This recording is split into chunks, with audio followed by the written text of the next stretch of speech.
that will lead to a glorious future. Now, you may wonder about anger and mean-spiritedness as entertainment. I postulate that no one in this room is actually young enough to be fans of Eminem, Dr. Dre, and Exhibit. Although I'm quite proud that I'm probably the only physician that's ever quoted one of these artists in one of my articles. So young people of Generation X and Y, and can you imagine what Z will be like, enjoy the release of this kind of rap music, hip-hop rap, partly because it puts them in touch with the feelings of people whose lives are more desperate and on the edge than their own. And so they listen to the music for pleasure, not to live the words. Many of you probably don't like the words, and the words are quite shocking, and I suppose that's part of the entertainment value.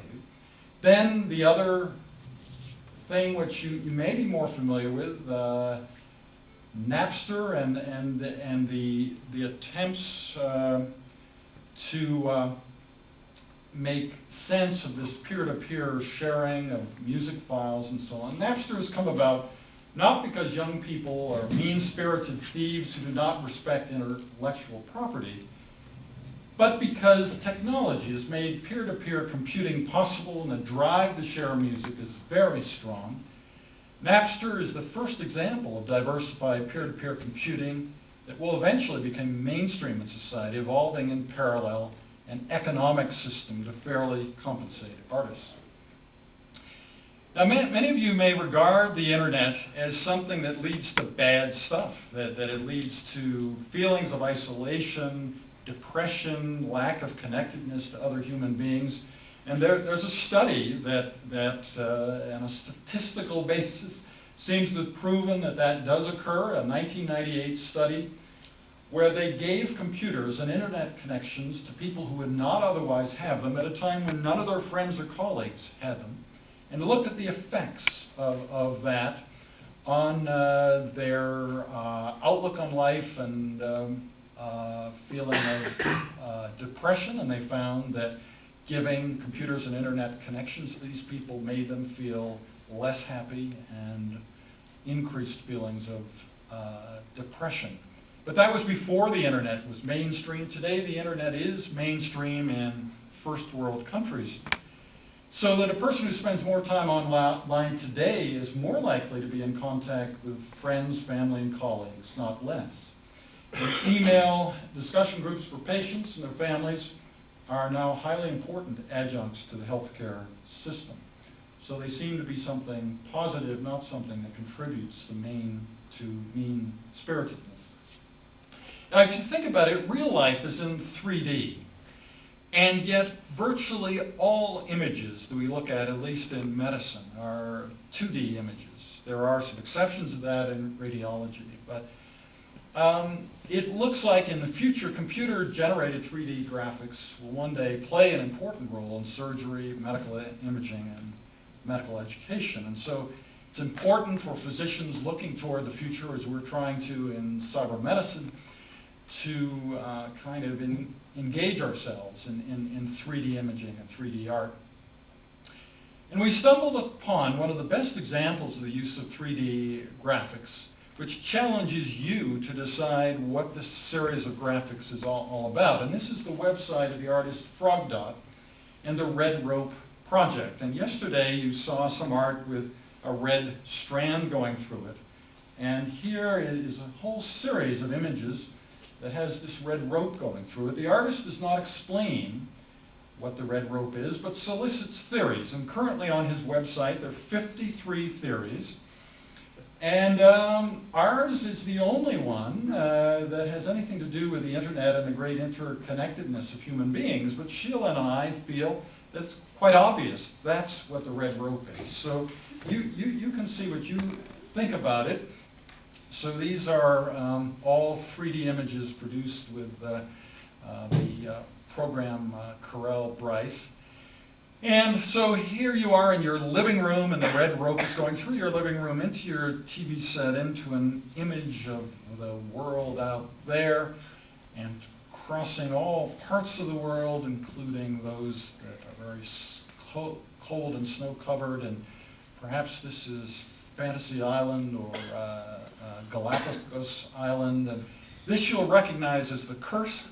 We haven't actually talked about the Kursk, but of course there's recent history with that. And you can notice the important involvement of the RedRope with the Kursk. And this is a desert island. And this is a combination of contrasts. Here you have a block of ice in the middle of the desert with a poor unfortunate soul that didn't quite figure out those contrasts. And this might be your living room with things you don't quite realize are there, and then the connections between two people and the connections. Perhaps this is the Irish mist or the Scottish mist. I've recently been in that part of the world, and it's interesting. Everybody initially likes the mist, and then it turns out the mist causes rusts and all sorts of other things. So if you decide to live where there's mist, there are problems. And here is the RedRope around the moon, and you may think it's as far as it can go, but here's the RedRope in outer space. The RedRope going across the sands of time, and the RedRope coming back to Earth, and the RedRope with yin-yang and opposites, and finally, the RedRope stabilizing some rather shaky-looking wooden beams that are keeping from falling this gigantic boulder that's sitting on top of the home of the artist. And so that's the final image of the RedRope. And so the RedRope is as varied as real life, but ultimately comes off as a positive, optimistic, connecting force, not a mean-spirited rope. Perhaps ultimately there's no universal truth about mean-spiritedness, only a universal hope that it will decline and be replaced by positive human qualities.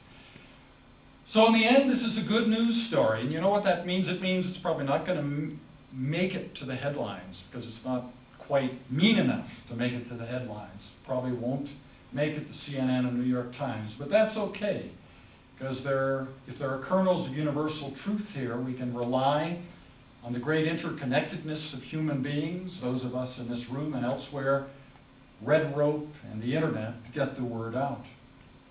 We've been using 3D art on the cyberMedicine website. Some of you may have visited that site. I may have violated some sort of rule by sending you email before the conference so you could actually look at this PowerPoint file before you came here. But we've been trying to stimulate thinking about technology in the near future of medicine, and we have a number of interesting 3D images. This is one of them. We feel we're kind of on a journey of new discovery, and perhaps some of these 3D images are giving the idea of that sense of pioneers and discovery and explorers. Increasingly, 3D imaging will be used in medical specialties, for instance, telesurgery, to increase the accuracy of tumor resections and other procedures. And in time, the notion of optimism, as conveyed in imagery such as the 3D RedRope, will come to embody the cyberMedicine message that Sheila and I are trying to put out there of interconnectedness and one global medical community with many new medical teams of doctors and patients. This trend hopefully will ensure that empathy and hope, those important responsibilities of the physician world, are on the ascent.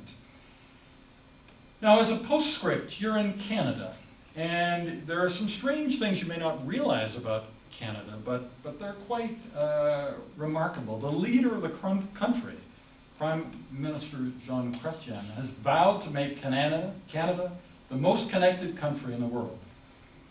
Next month, Air Canada will offer broadband connectivity in the air in all classes of service and all aircraft. There's no other airline in the world that will do that this soon. There are 2 million Canadians which have broadband connectivity at home.